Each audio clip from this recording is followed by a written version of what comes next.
बच्चों, जैसा कि आप जानते हैं कि मानव बस्तियों वाले चैप्टर में मैंने ग्रामीण बस्तियों का आकार के आधार पर वर्गीकरण आपको समझा रहा था। तभी मेरा एक कॉल आया जिस वजह से नोट्स आधा ही रह गया, तो वो मैंने अपलोड कर दिया था, तो उसका बाकी बचा पार्ट मैं अभी अपलोड कर रहा हूँ।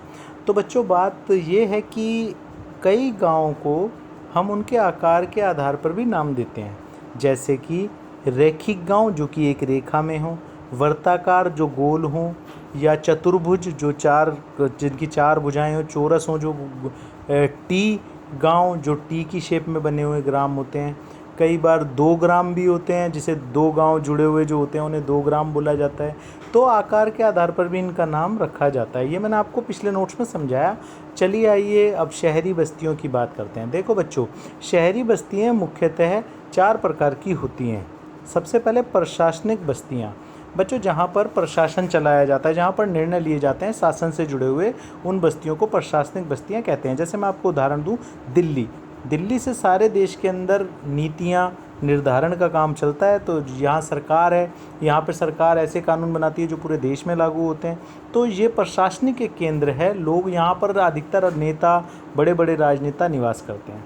बच्चों, ये था प्रशासनिक शहर, ठीक है। दूसरे होते हैं बच्चों, ये तो प्रशासन के आधार पर बताया मैंने आपको। दूसरे होते हैं औद्योगिक शहर, औद्योगिक नगर बस्तियाँ। ये कौन सी होती हैं? औद्योगिक बस्तियाँ कौन सी होती हैं बच्चों?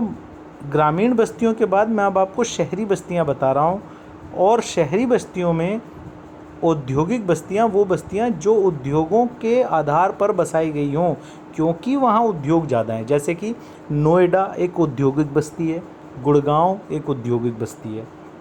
बच्चों तीसरा, बच्चों धार्मिक बस्तियाँ भी होती हैं।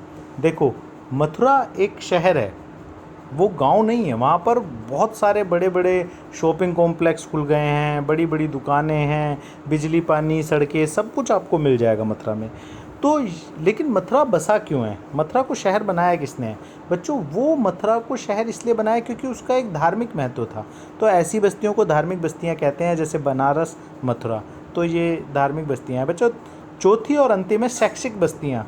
बच्चों जो शिक्षा के आधार पर बनी हो, जैसे अलीगढ़, आपको पता ही है मुस्लिम यूनिवर्सिटी, अलीगढ़ मुस्लिम यूनिवर्सिटी जो है वो फेमस है।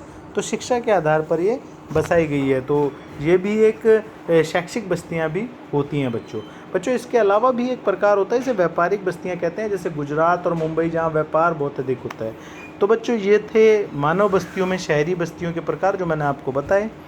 ये नोट्स यहाँ थोड़ा छूट गया था पिछली बार, तो मैंने यहाँ पर इसकी भरपाई कर दी है। अब से इतिहास शुरू होगा 12th क्लास का, वो भी मैं आज ही से शुरू करने वाला हूँ। तो बच्चों का फ़ोन आया था कि ये चैप्टर अधूरा रह गया है, तो उसे पूरा कर दिया है बच्चों। Best of luck.